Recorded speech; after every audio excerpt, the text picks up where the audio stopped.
Направете си експеримент.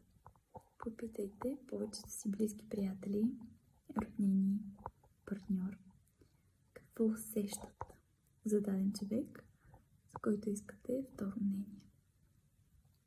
Не ги питайте какво мислят, какво усещат, защото нашите усещания на 90% ще съвпаднат, а мненията ни може да са коренно противоположни.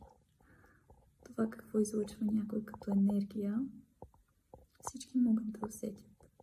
Могат да усетят кога някой е лидер, кога някой е много отпуснат, кога е страшно скромен и свит, кога някой е много хаотичен или пък страшно организиран.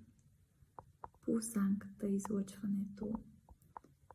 И ако вие сте хора, които се доверяват на интуицията си, тази преценка ще е много точна. Ако сте такива, които много често се водят от предразсъдъци, тогава